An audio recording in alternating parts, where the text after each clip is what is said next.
Hey folks, I'm Red Monster SC, and in this video, I'm going to walk you through your very first mining run with the Drake Golem. This is an unscripted, long play format geared towards brand new players, and it covers the basics from your first time waking up in the hab through getting paid for delivering your very first mining order.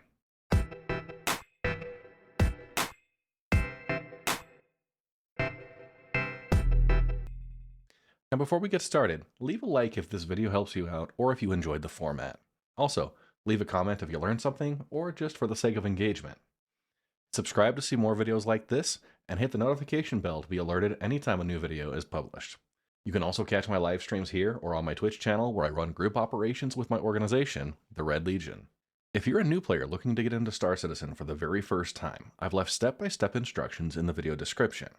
That includes my personal referral code, which gives you some additional starting credits, and depending on the time period, there may be an offer for a bonus vehicle on new referrals. If you have a family member, friend, or coworker who's been talking about their favorite space game way too much, and that's what convinced you to get into Star Citizen, reach out to them and ask for their referral code, and I'm sure they'll appreciate it. There is a limited time discount when purchasing the Drake Golem as either a standalone ship or in a game package, and those deals will change over time, so don't be worried if you see something on my video that might not be available by the time you watch it. Now let's get started with your very first time loading into the game. Alright, now we're loaded into the game. Welcome to Star Citizen. The opening title screen we get here is the module selection. So you can choose the Persistent Universe, which allows you to experience the Star Citizen Alpha Universe, join your friends, visit space stations, execute contracts, all in a persistent, expanding universe. This is the MMO side, that sandbox environment. And then there's the Arena Commander, where you can compete in risk-free single-player and kind of simulation modes, which allow you to really quickly learn the game mechanics. You can go into a free flight, and if you are not sure about controls, anytime I'm setting up new keybinds or I'm trying to kind of understand a little bit more of the game mechanics, like doing racing and stuff, Arena Commander has those modes that you can go in and learn. But we're going to focus on getting into the Persistent Universe. The real trade-off here, the Persistent Universe, we're going to wake up in a hab, we're going to have to take a train to a spaceport. There's a lot of logistics involved into just getting to our ship, where Arena Commander, you spawn right into your ship's pilot seat. You can go fly, crash, die, and be respawned back in your pilot seat in 5 seconds. So if you're brand new to the game, check out the Arena Commander free flight modes, and some of their like kill collector and team deathmatch type stuff. They do have FPS battles, they have tank battles and kind of ground vehicle stuff, as well as racing. So if you want to go check out some of the racing opportunities there. Those are copies of racetracks in the Persistent Universe, but allow you a lot more forgiving crash recovery, because as a new pilot and as somebody who's like just trying to learn a new racetrack, you're probably going to crash a little bit. We're going to start in the Persistent Universe. And the first thing we get to do is customize our character. So you can choose between a male and a female avatar. And there's a lot of great controls. So you choose your body type, the DNA. We talk about your skin texture. You can kind of toggle through the options there. Hair, quite a few varieties that you can really kind of customize to your liking. You can right click to rotate your character around. They've done a fantastic job with the character customizer, and they add new faces and sculpts that you can match through there. For styling, every character can have makeup if that's something you're interested in. Eyes, cheeks, lips, tattoos. If you want to make sure you got a pretty sick neck tattoo, that's your thing. So back at the DNA, yeah, we got the sculpt. Each of these nodes, you can kind of click and drag, and it just rotates you through the options of facial feature shapes that they have in their library of character faces. If you don't like how that looks, you can always go hit this randomize button. They've got the undo and kind of reset. You can also randomize all. Now, randomize all will do your face shape, your hair, your makeup. All of it's going to be just kind of jumbled together, and it gets some really interesting results. Some that work and some that are just a little crazy. but you can randomize here. We're going to go ahead and reset. And I'll just randomize the face shape for now. And I kind of like to just toggle through these, see if there's one that really stands out to me. Yeah. And we will randomize through the hair. It'll give us hair, beard. The color changes as well. You know what? High and tight. That's... yeah, looks pretty good. And choose different facial hair. Male and female avatars can have facial hair. So, you know, big bushy eyebrows. All of that. As far as... yeah, we have the eye color. We can toggle that as well. And you can choose the skin color, the melanin slider they've got here, and give it something that matches. Some other cool things about the hair is the coloring, right? So you can have the dye on the hair, and we're currently working on the top of the head. So if you wanted to have like bright blue frosted tips, right, you've got that. Your natural hair color is what the roots start with, and you can kind of increase or decrease how far in that slides. Let's say we want it to have kind of a mid to top range cutoff. Right now our hair's kind of short, so we got to watch this.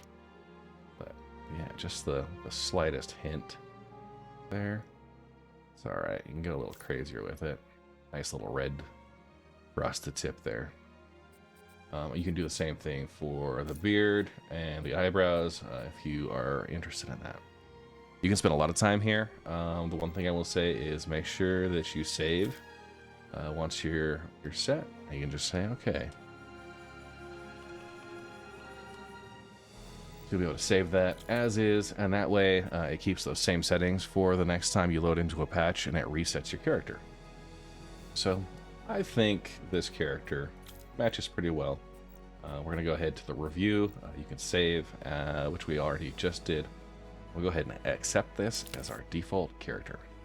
Anytime you load up the game, you can go through the character customizer and really adjust those settings at your leisure. They have a tutorial here. Now, I'm going to go ahead and skip it and kind of walk you through where my recommended starting positions are. I'll talk you through the details. This is a guided mission. They've done a lot of great work recently to update this, but just for sake of time today. So now we are started and have the option to select our primary residence. So you can set this once per patch. Each patch right now, it's resetting, and you have some options. First, you can select the system. You can go through Stanton or Pyro. Stanton is a lawful system, and Pyro is kind of that lawless system. We're going to start in Stanton simply because you know, getting a good start there. You've got communications coverage. You don't have to worry about getting murdered anywhere you go. And then within the Stanton system, there are a couple of locations we can choose from. So there's Lorville, Orison, Area 18, and New Babbage. I like New Babbage because there's a lot of mining hardware there available. They've got a Shubin Interstellar store at the New Babbage Commons, and we can actually mine right on Microtech. Some of these others you can. Orison and Area 18. Orison is on a gas giant, so there's no surface there. And Area 18 is a planet covered in buildings, so there's no surface mineable locations there. Lorville does have some, but yeah, I like New Babbage just because of the ease of access for that Shubin Interstellar, and it's got a cool train system, so kind of a frozen ice planet. We go ahead, you can select your server location, and let's go play the game. And once you've got this set, it becomes your primary residence for the duration of this patch. So when they release a new patch, they're going for kind of a quarterly patch cycle, that gets reset.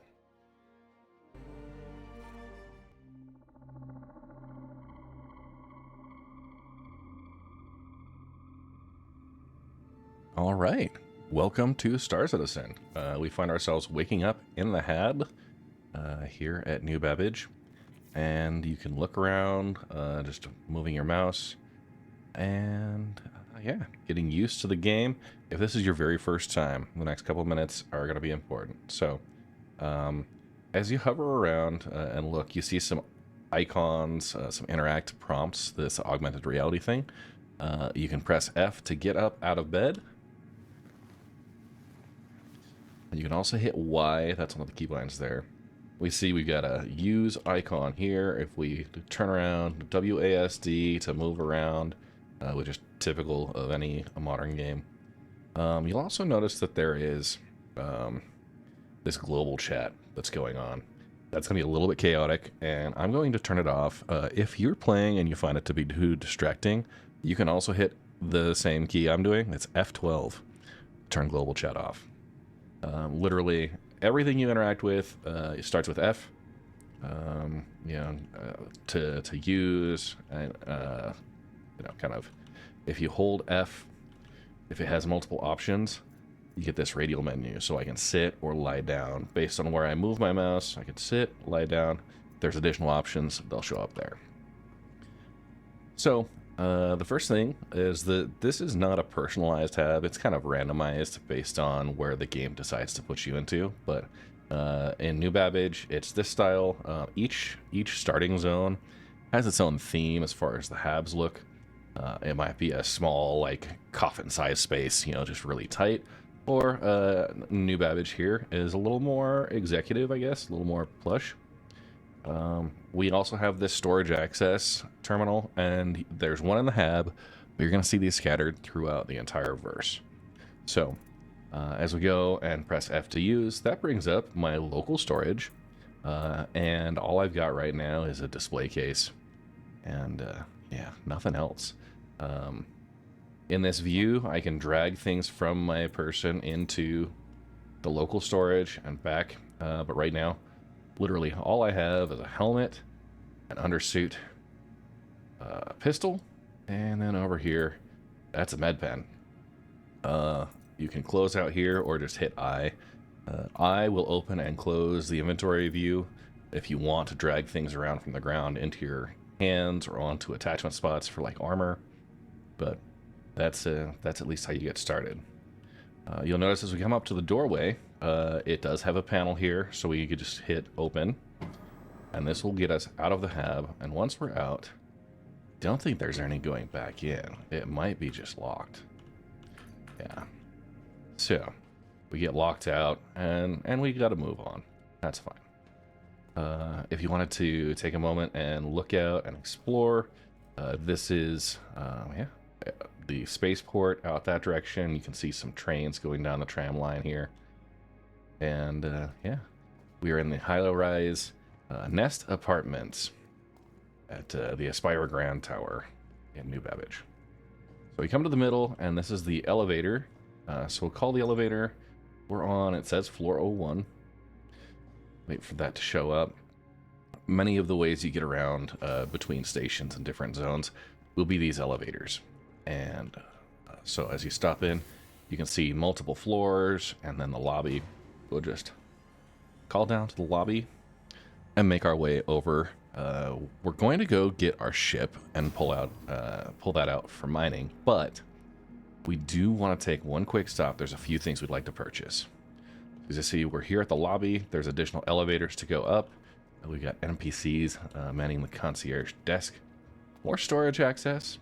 And as we come outside, we start to see a little bit more of the area we can interact with. So, to the left, this is the direction for the train. You take these stairs down into the MT Microtech Metro Loop. And then we have this Brentworth Care. So if you hold F and scroll in, that allows you to zoom in and out. I've done that a couple of times, but yeah, if you're curious about how to do that. So if you suffer any type of injury and end up dying in-game, you will respawn at the Brentworth Care Center in a medical suite in a hospital bed. You get regenerated there, and you'll have to take an elevator down to the lobby, come out, and it'll just put you out right here. Probably see the Aspire Grand sign there. Hopefully you have better success and don't have to worry about regen for a while. You can also change your regen location if you would like to. You know, you get up to a space station, you want to set that as the place that you'll actually respawn and regenerate at. Those are options. first thing we're going to do is actually head over to this Kelto store. So this is a little kind of mini mart, but it's got a couple of things we want. Specifically, yeah, we want a piece of core armor, and we want a backpack that will just help us out here a little bit with some cargo carrying. You walk in, and yeah, you got some guns. This is a submachine gun and a pistol, if you'd like to purchase any of those. It also has a Grey Cat multi-tool. This is a very good resource to have. You can do the tractor beam attachment, so you can kind of lift and move things. We won't be worrying too much about that, but they are available right here, as well as the med pens and oxy pens. So a couple of NPCs sticking around.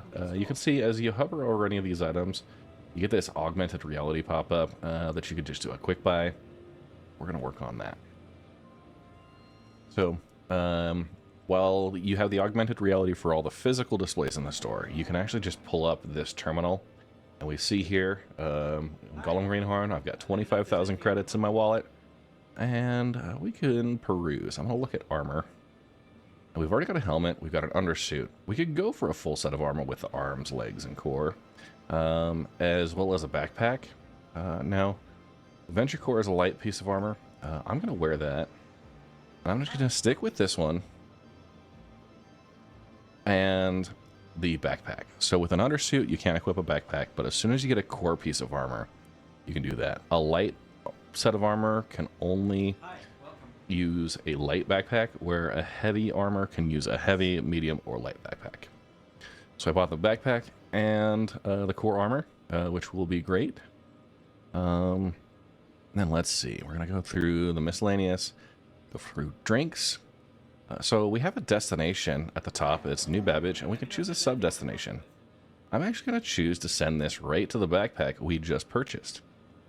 So it's going to start. I'm going to buy 2 of these Cruise Dark. Send those to the backpack.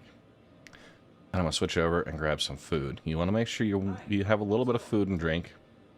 And yeah, we'll do the Buster's chocolate bar. But, you know, if your tastes are different. This is just to help a little bit with that nutrition, because yeah, we do have to worry about that in game. Come back over here and access the storage terminals again that they've just got spread out, and we see we have our core armor and the little circle indicator. That's an attachment point, so we can equip that core armor. And on the left side, it pops up. This core armor has some built-in storage, which is great. The backpack now can attach to that as well. And we have our backpack, and you see that pops up with the inventory panel for that, with our chocolate bars and the Cruise Dark. So both are good to go. One of the other most important interactions, the way that you interact with the verse, you can have the physical interaction with the augmented reality, but you also have a Mobiglas. And that's kind of your digital personal assistant. You access that by pressing F1. And it pops up, and we have a couple of different apps across the bottom. That includes your kind of home tab, talking about the ship you have, the environment outside, if you have a crime stat, so committing crimes does increase that, and some basics about your health. Health covers your overall health, your heart rate, your body temperature, hydration, hunger, and drug level. These are all things that are actively managed within the game. So if you sprint around, your heart rate's going to go up. If you're out in a cold environment, your body temperature is going to go down.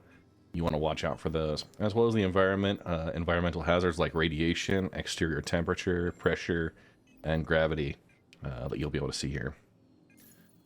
Comms covers your global chat here, the one that we turned off with the F12 keybind. Friends, if you have any right now, the only friend I've got is the Spaceport.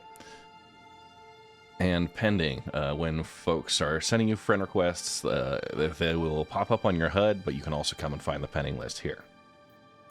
For contracts, this is where you're going to find missions. We have both verified and unverified. Verified missions are generally lawful. Unverified, those are risky, and you got to read the descriptions really carefully before signing up, because most of the time, these will be illegal. You'll get in trouble if you get caught doing them, and you'll have to go and clear your crime stat, which is a whole process there. Or you'll get sent to prison and have to serve out your time. You'll notice we have collection missions, mercenary missions, hauling, and salvage. But yeah, there's no mining missions. We're going to have to go find that on our own. For the map, this shows the local area and really gives you an idea of where you would need to be. We can see we're up here by the Kelto. We know there's the stairs that go down, and that's the transit hub. So, yeah, there's a local map. As you zoom out, now we get the planet view, and all of these locations on the planet, you can just left click and drag. That gets you, lets you rotate around. We can see there's Port Tressler. This is actually kind of inside. That's a bit of a visual glitch.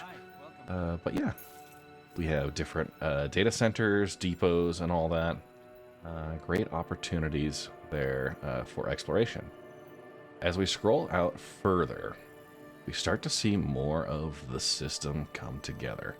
Starting off with the moons around Microtech. We have Calliope, Leo, and Euterpe. And even further beyond that, as we continue to zoom and drag, we see some orbital stations. This is Mike L2, Mike L1, so the Lagrange points. And right-clicking allows us to move the center of focus in and out, or we can go just continue to zoom out. We see the Stanton system in its entirety, starting with the innermost planet, Hurston, the next Crusader, the third ArcCorp, and the fourth being Microtech. We see a couple of gateways there, the Pyro Gateway, the Terra Gateway, and the Magnus Gateway, all the way out there. So, continuing, scrolling out a little further, and we get out to the system view. So we see Stanton and Pyro. These two are the only two star systems we have access to right now, but there's plenty to explore. Within Pyro, it has technically 6 planets, although Pyro 5 has captured Pyro 4 as one of its moons. So Pyro 1 in the center here, Monox, Bloom, and then Pyro 5, which is a gas giant. It has this little mini system around it. And we'll see here, we can see Pyro 4 with its setup, and then each of the moons around Pyro, 6 of them plus Pyro 4, the natural moons and the captured planet. Also see the Stanton Gateway. The jump gate at the Pyro Gateway transitions you over to the Stanton Gateway, and that's how you traverse between systems. We'll get to that later on. So, let's go ahead and before we get our spaceship out, we actually want to go buy a couple of things so that we can be as successful as possible for these earliest mining runs. That's going to start with the going shopping at the Commons. We're here at the Metro Loop, and there's 2 directions we can go. One side of the train will take us to the spaceport. The other side will take us through the Tobin Expo Center, which is a convention center that's dressed up occasionally in-game for special events. And then the Commons, which is retail, business, food, and entertainment. There's nothing going on at the Expo Center right now, but a couple of times a year they bring in some in-game events where you can tour and see all of the ships that are available in-game. So the train's arrived. We're going to go ahead and ride this over. You can sit down in any of these seats if you want. You can walk around. Don't have to worry about going back and forth. And there's another player and a sweet little set of armor riding the train with us. So it's up to you if you want to sit, stand, just look out and enjoy the view. But there goes our HAB building, and we can watch and see all of these other locations as we pass by. Some of this goes underground through tunnel areas, and it kind of goes all Willy Wonka here, the really strange tunnel effects. There is a refactor on the transit system they're working on, which hopefully would address some of that, but you know, if you're light sensitive or whatever, you could probably just like look at the ground. So coming up to a station, and as we look out here, we see this is the Tobin Expo Center. Not where we want to stop yet. We're going to go to the Commons. So, wait for folks to get out and back, and we should be departing shortly.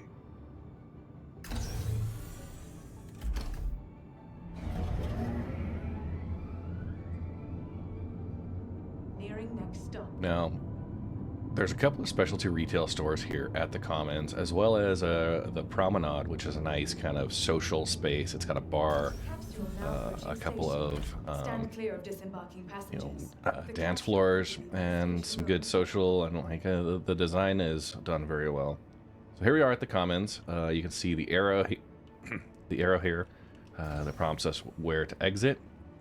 More of those storage access terminals. Take these stairs up, around.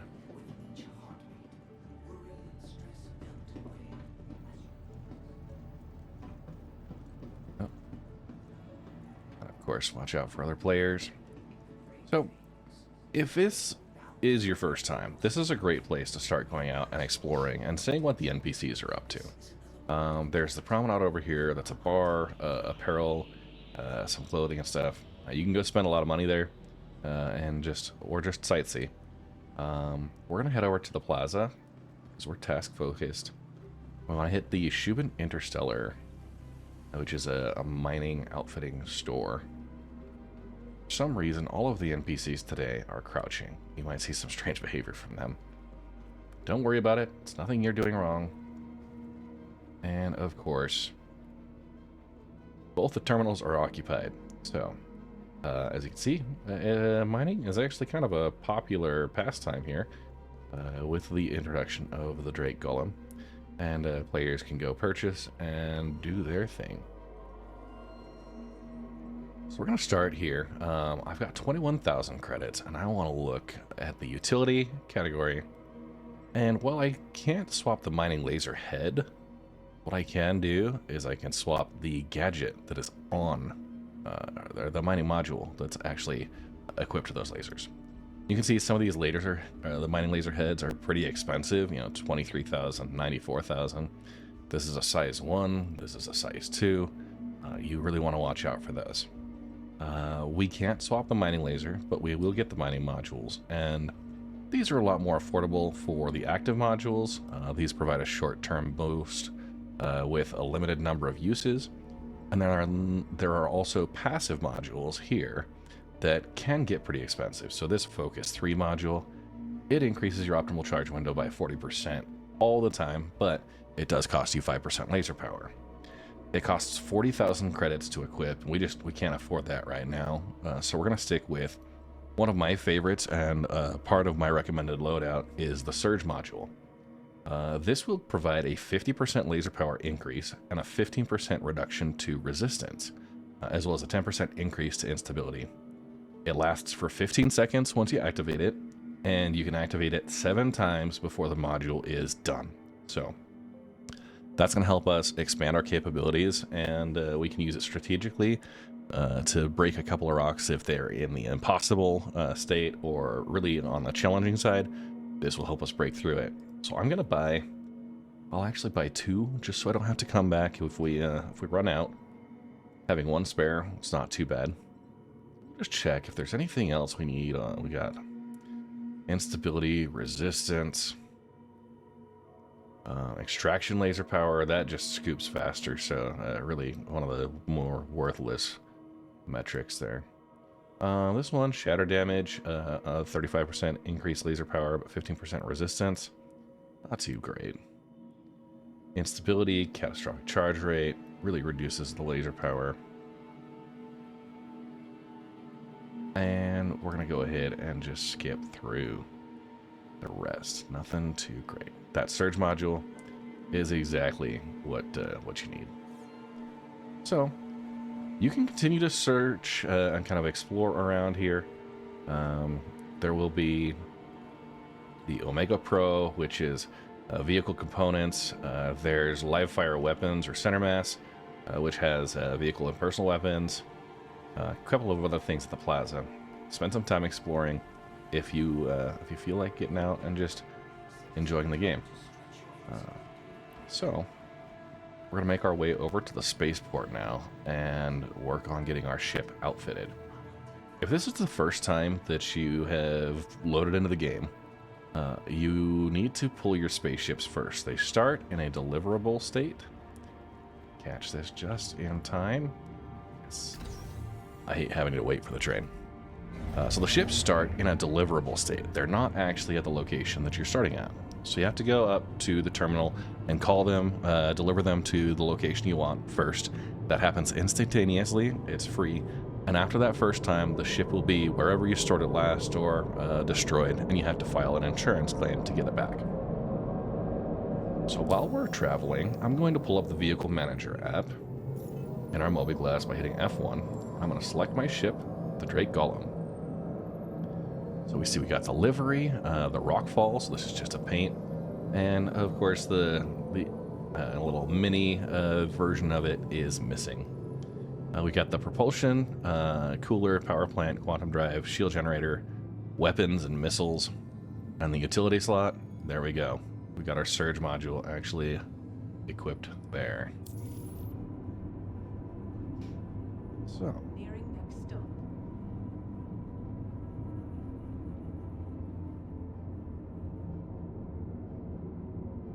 As we arrive here at the spaceport, again, watch for the yellow arrow on where to exit. Head over. And the spaceport, we're a little further down underground, so we're going to use the elevator to head up rather than stairs. Head up to the New Babbage International Spaceport Terminal. So there's a couple of places we'll be able to access here. First is the ship hangars. They also have a vehicular exit, so a garage area you can take off from. And we'll see that. Pass through a customs area. This is more just set dressing. It's not actually, they don't actually scan you for anything, but if you do ever get a fine for maybe like not stopping when you're being scanned by security, you might earn a crime set or be issued a fine. You can come up to this system and pay those fines and citations up to about a level 3 crime stat. Those you have to serve some time for. Here we go. We walk up the stairs. We see the vehicle hangars with the fleet manager to pull your ships. We also see up to the left is the surface access elevators, and this has some luxury rentals. So yeah, you can rent ships for in-game credits. It's kind of expensive, more than what you're going to be able to afford right off of the bat. So you get to the vehicle manager. Again, the first time you come in, this will show deliverable. You'll have to deliver it, and then you can retrieve it. So we'll go ahead and retrieve it. You'll see the similar terminal anywhere any station or any major like spaceport. This will be how you interact and actually get your vehicles out. So take the elevator over to our small hangar. If you are in a party with someone and they've got a hangar at that location as well, it will show up on the list for you to access as well. So here we are in our hangar. We see our ship, but we also have our own storage access again, accessing our local inventory, and you can see we've got our 2 modules that were purchased, and then a fleet manager terminal here if you wanted to store or retrieve your ship.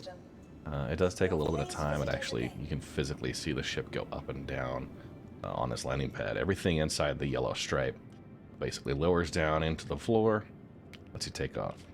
We have a freight elevator that you can, there's a terminal in this little booth here, and you can store and retrieve stuff there. If it's larger, it carries 120 SCU capacity, which is a standard cargo unit.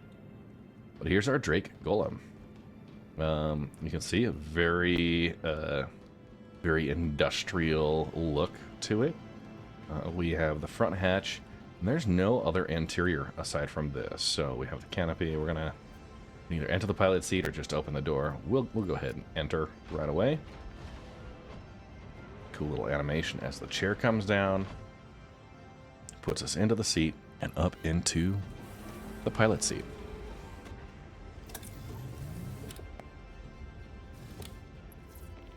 Okay. When you first load up with your vehicle, it's going to be completely powered off, so you need to get it flight ready.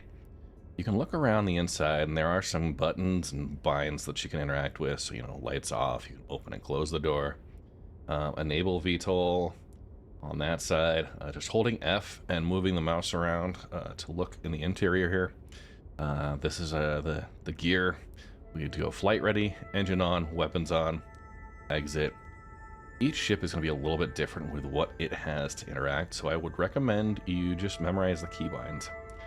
Right Alt R will get your vehicle flight ready. So it'll power on the engines, weapons, systems. And if you ever toggle something on and off accidentally, or you want to shut the vehicle down, you can hit U to power off everything. So we'll flight ready again. You see all the multifunctional displays, or MFDs, light up. And then I will toggle off the engines, O will toggle off the systems, and P will toggle off your weapons. So holding F and zooming in here, we can see the multifunctional displays actually do have some customization to them. This is our power management. You can see we have a few other areas there. We're going to turn on the life support system, hopefully. Bring that cooler down. Toggle that life support on. It gets a little weird. Okay. Sometimes the power management doesn't react there. We have weapon configuration, so you can have fire groups and toggle them onto group 1 or 2. General shields. Or self status on the next one. Target status, so if you're in combat or you have somebody target locked, it'll give you details about them. Scanning, which we actually see on the right side. When you're scanning vehicles, it will return to different information about them.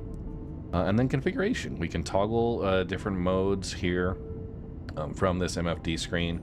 Talk about the gunnery, different options there, and HUD. Now, you may notice my HUD looks a little different from what yours does. That's because by default, I have enabled the advanced HUD options, which you can come in and toggle here, or you hit escape, F1, if you hit escape, go into options, and under the general game settings, display or default HUD, and you can turn advanced mode on for all of these. I like the additional information it provides. A lot of information about your current status, altitude, vertical speed, decoy, and noise. I do like having that available. So we'll come over here. We have communications, so the new Babbage International Spaceport. And while you are in the ship, if you hit F4, it goes into third person. This also works in first person when you're on your foot. But holding Z and moving your mouse around actually rotates the camera around the vehicle, so you can go up or down, left and right. That gives you some great views. You can see your character inside the ship. And it's nice to use third person every now and then, like as you're learning to land, or you just want to make sure you're not going to hit anything going into that third person view. You can see we got the mining laser stowed. We got the engines and the nacelles. Hitting K will toggle on and off of VTOL, so the vertical takeoff and landing. It rotates those engine nacelles and puts them in the VTOL position. And the other option is N, which will toggle landing gear, but we are currently on the ground, so it will not let us do that right now. To get out of the hangar, as you see, we're kind of stuck here. We got that front door, but nothing's happening, and there's nothing on the roof there to exit. In order to leave, we actually have to hail the spaceport to let them know we want to open up that hangar door. So you can do that from communications here, or by pulling up your Mobiglas going to the communications panel, looking at your friends where we saw that spaceport again, and clicking this button to hail them. And just like that, the hangar doors are opening, and we are ready to start on our way out. So, for flight controls, spacebar will lift control, will kind of strafe up, strafe down with space and control. Strafe left, D is to strafe right, Q will roll left, E to roll right. Pitch and yaw are managed with your mouse, and W and S are to strafe forward and back. Okay. Notice we're only going about 30 meters a second. This icon right here tells me that my landing gear is down, and we've got gear down. You're limited to 30 meters per second. So hitting N will retract that landing gear and increase your speed. So now we're able to get much faster. We are in SCM mode with the gun interface. You can toggle to different interfaces by hitting the middle mouse button. And that allows you to go guns, missiles, scanning, or mining mode. You can also go into mining mode by hitting M. You can go into scan mode by hitting V.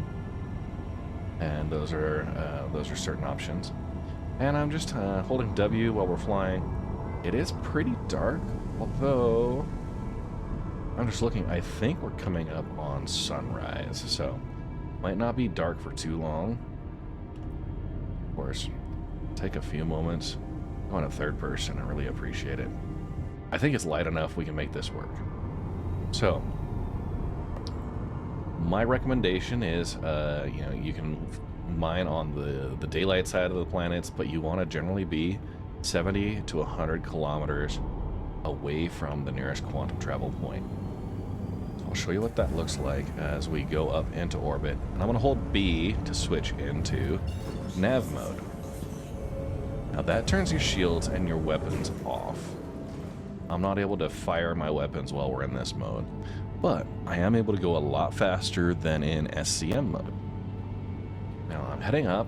I'm trying to get altitude. We see that just going pretty good. We're accelerating at 600 meters a second straight up. And we see we're at 11 kilometers and climbing. At a certain point, we will be outside of atmosphere, and you'll see these red icons.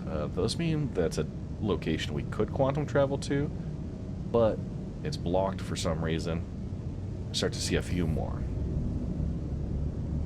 Above each landing zone is an orbital station here. This is Port Tressler. Got a big ring of lights around it and a red light.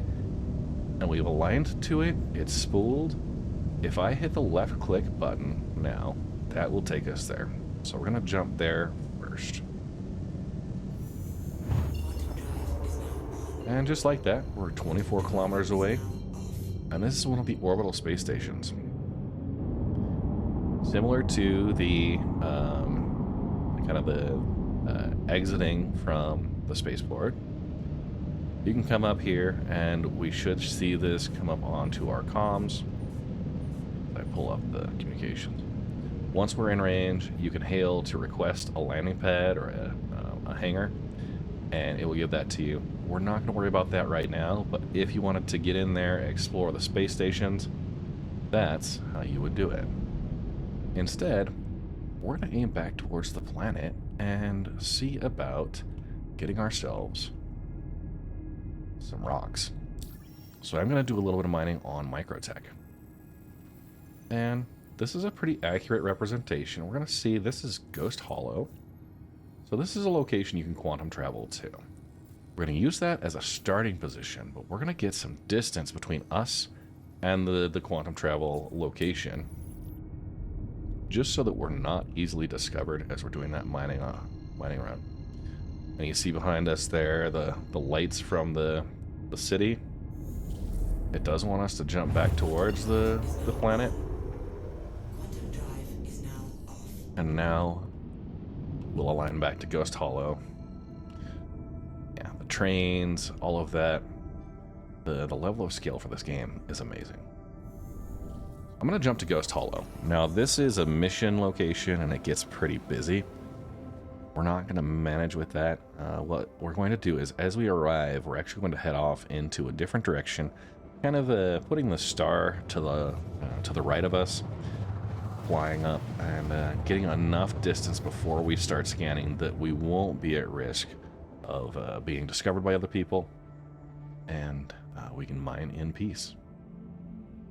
Stand-in is a lawful system, so you've got communications coverage, and if somebody shoots at you, they'll get a crime stat. If you shoot at them first, you'll also get a crime stat, so you want to be very careful about that. But realistically, if you're just minding your own business, you don't have much to worry about. So we're going to go fly over and start surveying over this direction. And if you're really careful, like really specific about it, you could switch over. I've still got the indicators here, but you can check your rear view mirror and see how they're how far away they are. Let's go ahead and assume that we're getting enough distance to not be bothered. And as we get down towards the planet's surface, you want to be very careful. A lot of folks just speed as fast as they can towards the planet, or like even the space stations. You have a very long time to slow down. You can speed up really fast, but slowing down is hard. And a lot of people realize that about the moment that they crash into the space station or bounce off of the planet's surface or explode there. So I've got the thrust vector indicator, kind of telling us where we're going. Yeah, be very careful. Don't aim that at anything you don't want to crash into, and you should be golden. So I'm going to hit B to go back into SCM mode because we want shields up. We want our weapons to be up. And I'm going to go into V, scan mode. Now, normally this would show, this side shows the ping angle. It's a current visual display bug, but it rotates between, 80 and 360 all the way down to like a 2.5 degree ping. So hitting tab will actually open up a ping. And you can see a couple of indicators. So that's a Appraoching, one of the birds. We see these unknown signals out at 7 and 8 kilometers, and I'll tab ping again to get those. These should be the ore deposits we want to go search for. And we see these birds pop up short distances. Normally you'd be able to see a radar signature value, an RS value in the scan mode, but it's currently not working, which is unfortunate. I'm going to go ahead and as we get up towards this, continue to ping, and we see a few deposits. So to the left of us is one group. They'll show unknown up until the point you're right about on top of it. And we see this is a group of nice deposits. Okay. So switch into mining mode, and we will start scanning these. So if you get the blue icon, the blue indicator around the rock, that means it's there, it's working, the server's communicating properly. A lot of times what happens is people see these deposits, but it never gets the outline and doesn't indicate that, we're in fracture mode. It doesn't get the charge bar, and that's tough. So, there's a couple of materials we want to look for. In Stanton, we're going to see Quantanium. It's a very valuable material, but it's pretty rare. It is also volatile, so it could explode if you don't get it back to the refinery in time. The next couple are going to be Terranite, which we see some in this rock, Bexolite, and gold. So those are the kind of the tier 1 materials.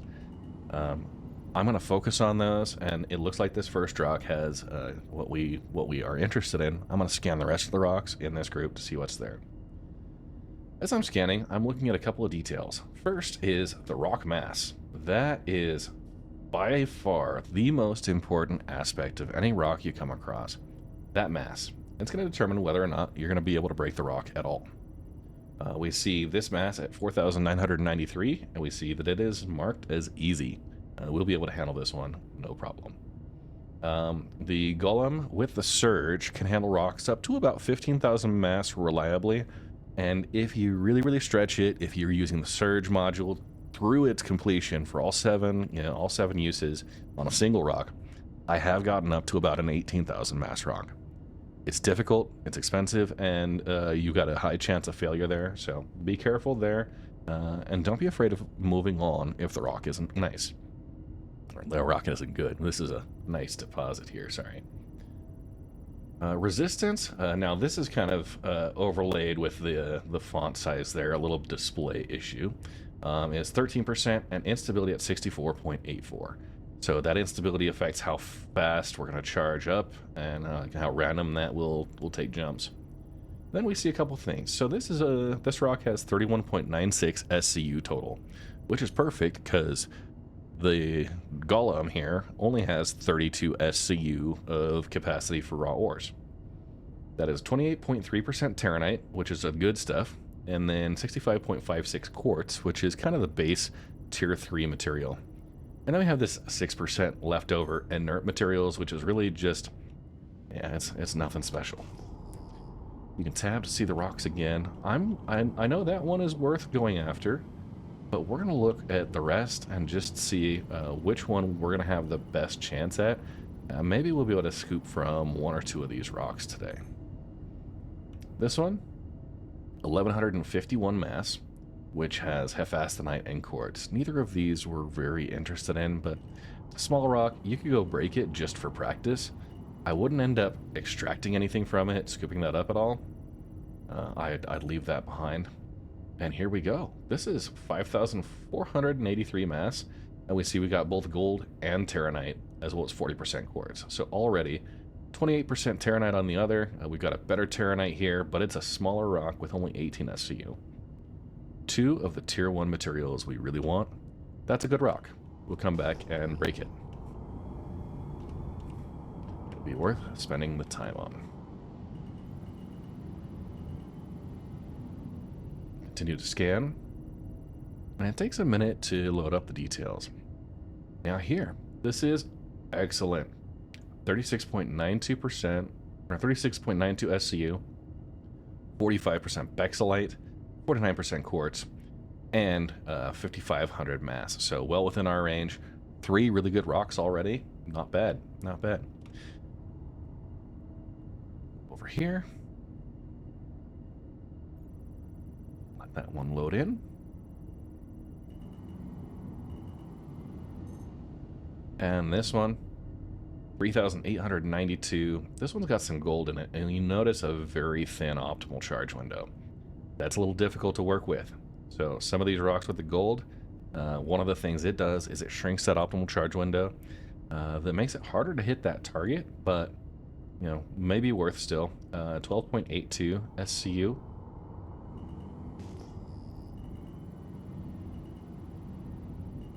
This one load up. And this one, 879, 66% quartz. Pretty easy, but nothing worth writing home about. We're going to skip over that rock. You could go and break it if you just want the practice. That's fine. It would be a very forgiving rock to learn power management with. And here, again, 68% quartz. Nothing too bad there. You notice there was one rock I skipped over. That's because there's a very good chance this is direct scoopable. But, you know, there's 2 modes within mining. We're in fracture mode, which we see the icon here. You can Alt left click to switch to extraction mode, and you see the icon switch over. So from a fracture to an extraction. When we look at this rock, we get the scan details, and I'll also point out something that happens in the HUD. Okay. This is a very small rock, 288 mass, 2.14 SCU, and it says easy. But you notice in fracture mode, we don't have the optimal charge bar or the overcharge, and we see this arrow here that's popping up from fracture and telling us we need to switch to extraction mode. This rock is ready to scoop right off of the ground, and you'll find a lot of those as well. So they don't need to be broken. They can just be scooped up. If it's got a good percentage, it might be worth it. But I know beyond a doubt that we have a few other really good options. And the first one I'm going to go for is this Bexelite, since we have about 37 SCU. And yeah, we'll go ahead and start that. While you're in mining mode, scrolling up increases and decreases the laser power. See that on the bottom here? And there's a minimum laser power of 20%. That's what you kind of start with. And scrolling up, you can increase that up to 100% or down to 20%. The laser is off right now, so I'm not worried about overcharging the rock, but there are also a couple other things to watch out for. The left side is the laser range. The closer we get to this rock, the more likely we are to suffer some damage if we get too close and the rock fractures. That striped area is the explosion radius, so we want to be outside of there. But there is also an optimal and a maximum range for this laser that, as long as you're within the green zone, you are going to be okay. If you're at the far side, then you kind of lose laser effectiveness, and at, you know, past about 45 meters, that's where you're outside of range for the laser, and it won't even be able to hit the rock. It has no impact. So let's go make sure we're inside the green zone, lined up on the rock properly. We're going to start at 20% and just see what happens here. The first thing we notice, that optimal charge window bumps up in size a little bit. That's because our mining laser increases that size by 40%, and it takes effect as soon as we turn the laser on. So I'm going to scroll up carefully, and we're going to see the charge level for the rock start to wiggle and start to increase. We want that charge level to climb into the optimal zone, and once there, keep it in the optimal zone without going into the overcharge.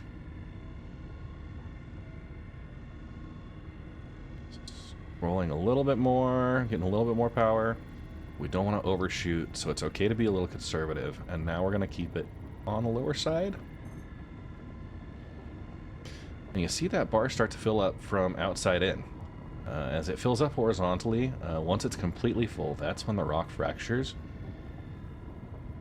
And it usually will break into subfragments that need to be worked with varying percentages of our starting materials. Sometimes it goes to direct scoopable chunks. So always the first break is the toughest.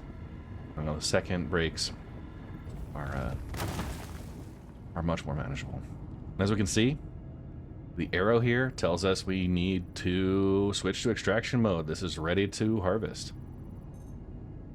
So we see right now, 88% Bexelite from that rock with 8.6 SCU. That's a great break, and I'm going to scoop that rock up.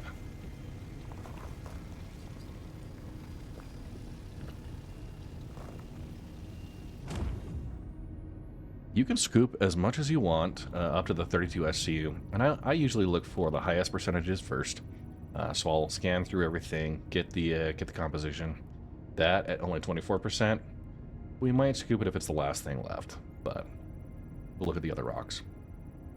There's no time limit on these rocks that we're gathering. The only one that has a time limit on it is Quantanium, which you have 25 minutes from the moment you scoop the first bit of Quantanium to the point that you have to have it in the refinery, otherwise it'll explode. These other rocks have low percentages, which is nice. That 88% to start was probably a pretty good break. Also, well, you want to scan everything first. 42% is good. We're just trying to make the most out of this one. We have two other rocks over here, so we can be a little bit more picky about what we would actually pick up. And there we go, 69% Bexelite. Nice. So just like that, already up over 10 SCU of Bexelite, ready to go. And here, 43%. It's pretty good. I'll go ahead and scoop it. My general limit is about a 30% or higher, and a 40% is good. That's a 42%, and the rest are probably not worth sticking around for.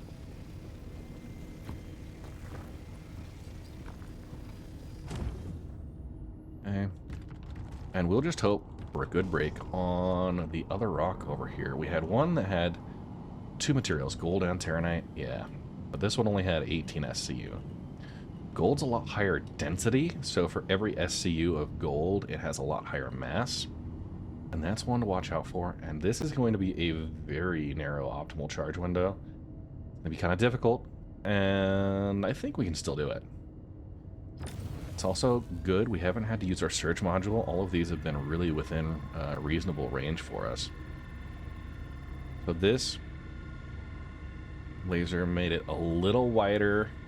That's going to be just a sliver. We might get a little bit of overcharge. Now, that can cause damage to your ship. It could potentially cause the modules to explode. Oh, and we have that. I'm going to bring the power down. You can turn the laser off as well, but realistically, it's giving me a bonus to the optimal charge window that I like to hold on to. So I'd much rather like minimize the laser power while still getting that bonus. And, you know, we'll back up just a little bit as it's about to finish. And we're fractured.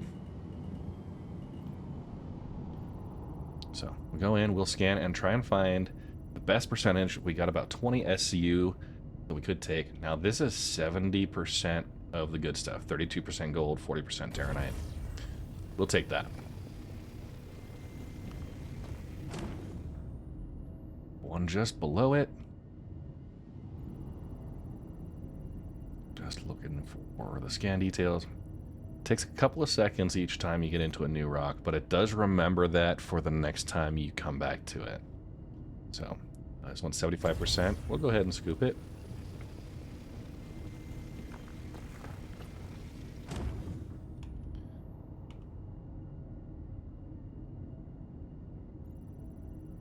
Looking at an additional rock, we got, what, 3 SCU left to fill, basically. That one's only 50%. Let's take a look at the next rocks and see if there's anything that's going to be better. But it might be worth coming back to that. 20, 30-ish. And we did see on the bottom left of my screen, my hydration just popped out, down 1%. Getting a little thirsty. All right, there we go. That's 90% right there. 2.19 SCU, just about full. So let's grab from maybe one more rock under there. No, we got the same. So that 48%. We'll go until we're full, and just like that. Okay, switch out of mining mode. Now we left some rocks over there, some others that we didn't even get to scan, and that's totally fine. We're gonna leave some behind. We could try and come back out, but in the Stanton system, and especially on Microtech, rocks are pretty easy to find in the right size range for us.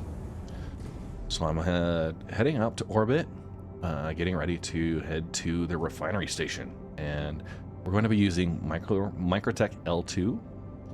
Now, we're not actually going to refine this load. We're going to sell the raw ore just as is, because refining does cost some money to do, and then you have to have a transport ship that can take your refined goods to the trade division at any of the landing zones and sell there. We don't really have the logistics to do that, and renting a cargo ship would cost us like 75,000 credits, and we need to get a bankroll first. So zooming out, you can see we've got the Mic L2 past here. You can also search in the map and just plug from there and route. So this gives us the automatic routing. It's going to take us through OM3, that's an orbital marker, and through OM5 to Mic L2. It gives us, the distance and how much fuel it's going to take. No concern as far as the fuel here. When you're in Pyro, the distances are a lot further, and you've got to be worried about that round trip. Sometimes you get out to a mining location, but you won't have enough fuel to get back. So I'm going to watch that very carefully. Plan ahead, try and hit a refueling station in between. OM5. And now you see the different icons. The OMs are a circle with a dot in the middle, and then stations are this kind of oval with the top and bottom ends. I always like to go into third person when you're doing this quantum travel and appreciating both the music as well as just the visual effects. They've done a really good job.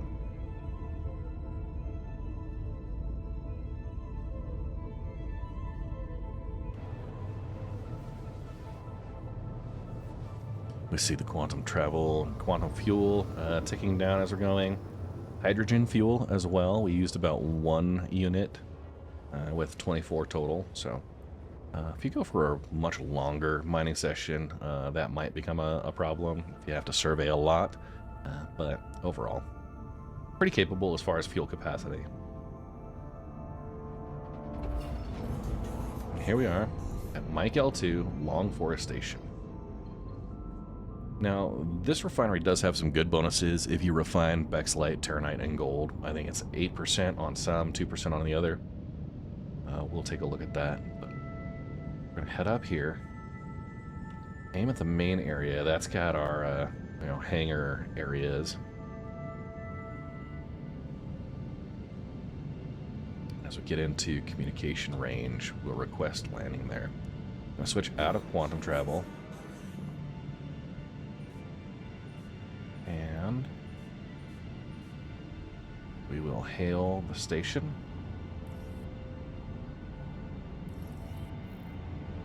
And there we go.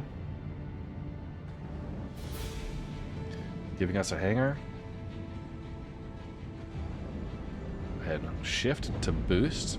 Get us there a little faster. But again, watch where you're aiming. This thrust vector indicator, I have strafe to the right and it shifts, strafe to the left and it shifts back.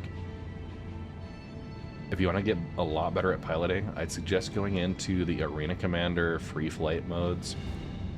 That allows you to crash and just respawn right back into your ship, rather than having to wake up at a hospital, take the train all the way back through town, wait for the insurance claim on your ship, and then try and take it out again just to explode again.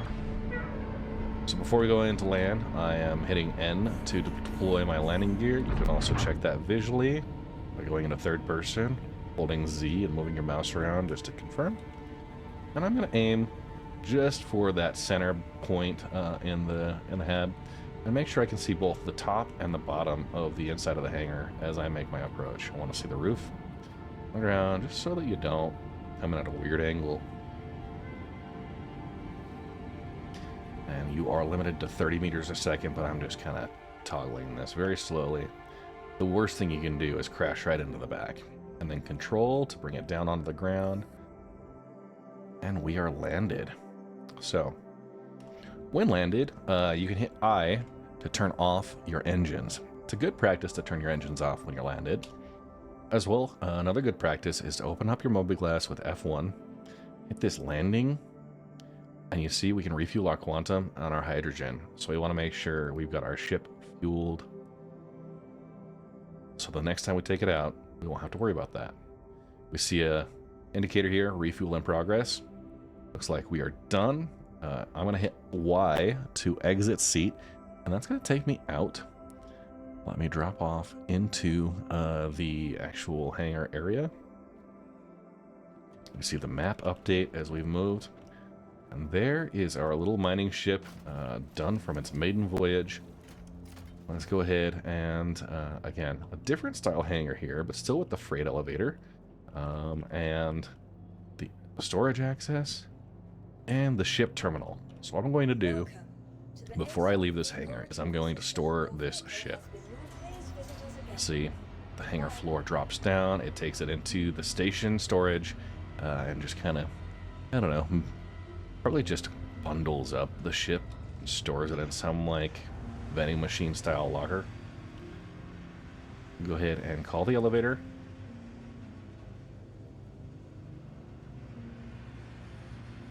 Sometimes the elevators take a bit, so we'll just wait for that. Now we're ready to go. So we're going to head to the lobby here. there's a couple of exterior pads we could go transit to, as well as a docking port. We don't need to worry about those. If you don't have a hangar available, the lobby at any of these space stations has the Fleet Manager app here, where you can open up and retrieve your ship. It'll queue up a hangar for you. And then we're going to take off. So there's a medical clinic here. You could walk down there and set your spawn at this location if you wanted to redo that. We're going to continue this way to the Interstation Transit Elevator. So from here, the hangars and habs is where we start at. I'm going to head to the refinery deck. And that's where we're going to actually handle our...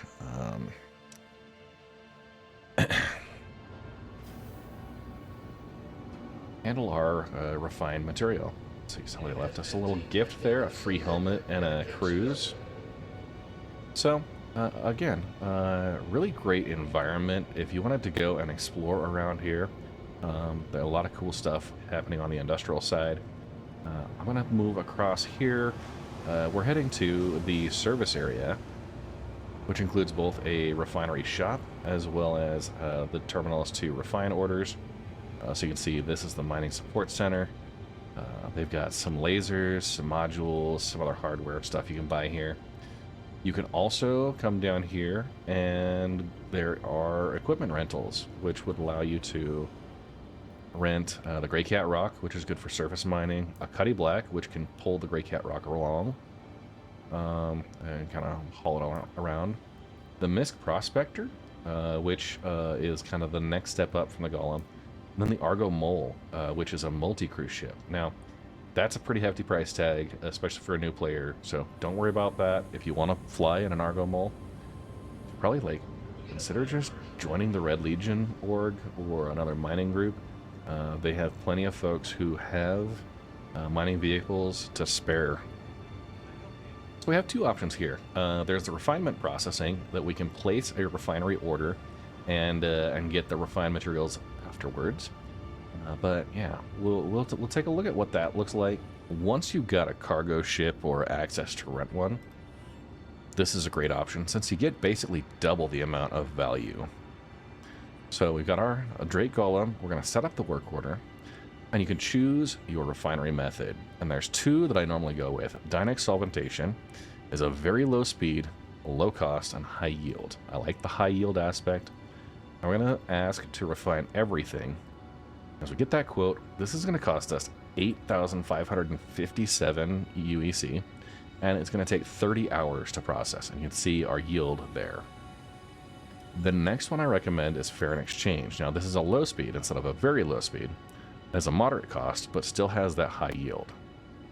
You can see this one now costs 17,000, but only takes 10 hours, so double the price and about a third of the time. But since I don't have that much cash anyways, and I don't have a cargo ship to haul these, I'm going to cancel out, back out of here, and I'm going to go to this ore sales terminal. And this will allow us to sell the raw ore directly as is. We're going to lose a little bit of money by not refining it, but honestly, it's still pretty good. We see here we've got 25% Bexolite, 5% gold, and we got quartz, Terranite, inert materials, all of that. It shows the hydrogen fuel and the quantum fuel here, but not worth worrying about. We can sell this directly to the refinery for 77,436 credits, and that is big. So we're going to go ahead and sell. You can't split the order, you can't sell some and refine others. It's one way or the other, and the rest is kind of wasted. So go ahead, we're going to sell it, and huzzah! Now if we open up our Mobiglas, we should see our credit reflecting that. Almost 100,000 credits in the bank, and that's not bad for a first mining order. So next up, we can continue out. You can look at Mike L2, which has, I believe, an asteroid field that you can get a couple of asteroids at. Mine those. You can go back to Microtech, which is a decent starting location. You can also, I think, the next run we're going to do will be heading out into Pyro, and starting to explore Bloom with the Orbituary Station right above it. That's the third planet out. Had a really great success finding clusters of rocks there that are manageable, especially for solos. And yeah, with that, a very successful first run. Thank you for coming along with me, and yeah, I hope you continue watching in the future as we expand a little bit more with the Golem Greenhorn Zero to Hero, more or less, account. Thanks for watching, and I'll catch you in the next one.